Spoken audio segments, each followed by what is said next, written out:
नमस्कार। Super India news TV में आपका स्वागत है। मैं हूं राजेश आर्य। आइए देखते हैं आज का विशेष समाचार। एकता की कोशिश करते टूटने वाले नीतीश कुमार की अगुवाई में भावी गठबंधन अगर सफल होता भी है तो क्या वह स्थिरता की गारंटी होगा? विश्व नेता के संकट से जूझ रहे हैं विपक्षी दल। करीब 5 दशक पहले जयप्रकाश नारायण की अगुवाई में बिहार की धरती से तत्कालीन केंद्र सरकार के खिलाफ जो आवाज उठी वह देखते ही देखते पूरा देश का सुर बन गई थी। इन दिनों बिहार के मुख्यमंत्री नीतीश कुमार कुछ इसी अंदाज में मौजूदा केंद्र सरकार के खिलाफ विपक्षी दलों को एकजुट करने के अभियान में जुट गए हैं।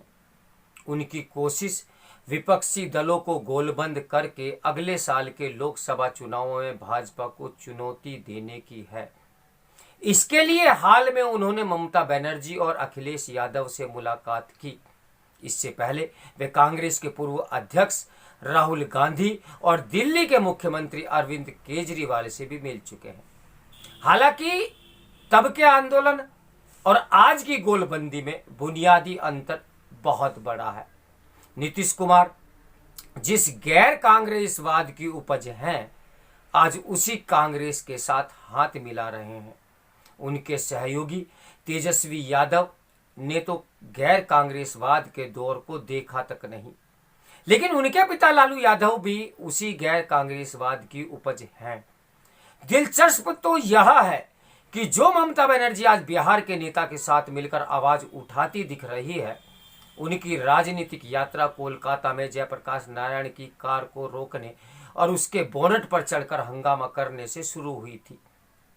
ममता बनर्जी को अब नीतीश कुमार में उम्मीद दिख रही है, लेकिन 22 साल पहले जब तत्कालीन प्रधानमंत्री अटल बिहारी वाजपेयी ने उन्हें रेल मंत्री बनाया था तो वह भड़क गई थी।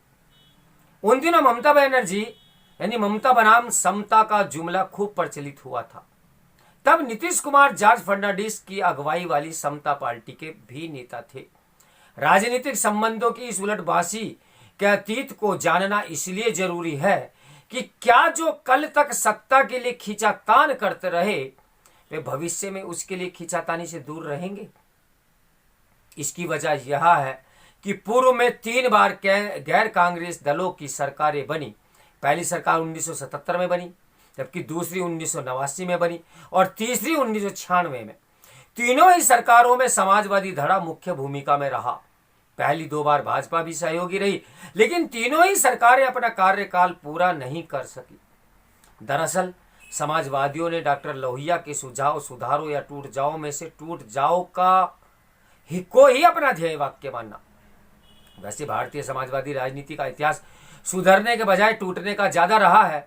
ऐसे में सवाल यह है कि नीतीश कुमार की अगुवाई में भावी गठबंधन अगर सफल होता भी है तो क्या वह स्थिरता की गारंटी होगा?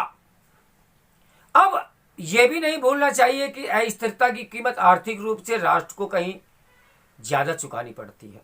राष्ट्र को बार बार चुनावों का सामना करना पड़ता है।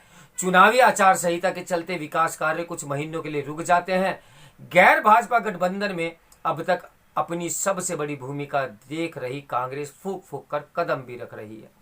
राहुल गांधी ने नीतीश कुमार को जिस तरह तवज्जो दी, उससे माना जा रहा है कि वह अपने लिए खुद तय किए हुए स्पेस में कटौती कर रहे हैं। इसमें कांग्रेस उन अरविंद केजरीवाल का भी साथ लेने से नहीं हिचक रही, जिनका पूरा भ्रष्टाचार विरोधी अभियान कांग्रेस के खिलाफ रहा। कांग्रेस की बुनियाद को केजरीवाल ने भाजपा से ज्यादा चोट पहुंचाई। लगता है कि विपक्षी दल भाजपा को मात देने के लिए अपनी छोटी मोटी दुश्मनी को ताक पर रखने को तैयार हो गए हैं। भाजपा पर टेढ़ी नजर रखने वाले इन दिनों इन विपक्षी दलों को और कुछ बुद्धिजीवियों को भी लगता है कि नीतीश कुमार ही उन्हें चुनौती दे सकते हैं। वजह यह है कि उन पर परिवारवाद का आरोप नहीं है, भ्रष्टाचार का भी कोई दाग नहीं है। हालांकि अपनी इन विशेषताओं की वजह से नीतीश कुमार 2019 में विपक्षी राजनीति का बड़ा चेहरा हो सकते थे, लेकिन अब उनका प्रभामंडल छीज हो चुका है। सत्ता के लिए बार बार वैचारिकता और गठबंधन बदलना उनका बड़ा कारण बना है। नीतीश कुमार पर लालू यादव जो आरोप लगाते रहे हैं वह सार्वजनिक है, लेकिन उन्हें लालू के साथ उनकी सत्ता में जाना बिहार के ही एक बड़े धड़े को स्वीकार नहीं हो पा रहा है। उन्हें पलटू का विशेषण तेजस्वी नहीं दिया था जब उन्होंने इनका साथ छोड़कर फिर से भाजपा का साथ ले लिया था। उनका बरभा मंडल पर असर तेजस्वी यादव, ममता बनर्जी और अखिलेश यादव के साथ से भी पड़ेगा, क्योंकि तीनों पर परिवारवाद और भ्रष्टाचार के बहुत आरोप है। कोई कारण नहीं कि भाजपा इन मुद्दों को मौका मिलने पर नहीं उछालेगी। बेशक पिछले 2 चुनावों में बसपा का वोट बैंक कम होता गया, लेकिन मायावती अभी भी कम से कम उत्तर प्रदेश में महत्वपूर्ण है। उनकी भूमिका इस गोलबंदी में भी साफ नहीं है। तेलंगाना में चंद्रशेखर राव खुद को भावी प्रधानमंत्री के रूप में देख रहे हैं। ओडिशा के नवीन पटनायक ने भी अभी तक नीतीश कुमार के नेतृत्व को स्वीकार करने का कोई संकेत नहीं दिया है। कांग्रेस का रुख भी अभी तक साफ नहीं है कि वे अपने अपने नेता के तौर पर स्वीकार करेगी या नहीं। शरद पवार ने भी अपने पत्ते नहीं खोले हैं। हालांकि उनकी अब तक की जो राजनीति रही है उसमें वह सत्ता के करीब रहने के आदी रहे। लोकतंत्र में सत्ता पाने का सपना देखने का हक सबको है, लेकिन ऐसे लोगों को समझना होगा कि अब मतदाता का मिजाज बदल गया है। वह सपने देखने वालों के अतीत को खंगालता है, भावी नजरिए की पड़ताल करता है और तब मतदान केंद्र पर जाकर मत डालता है। कहना मुश्किल है कि नीतीश कुमार की अगुवाई वाला भावी गठबंधन इसे समझता भी है या नहीं। देखते हैं ऊंट किस करवट बैठता है। तो मेरे साथ बने रहे सुपर इंडिया न्यूज टीवी की ब्रेकिंग न्यूज के लिए। नमस्कार, मैं हूं राजेश आर्या।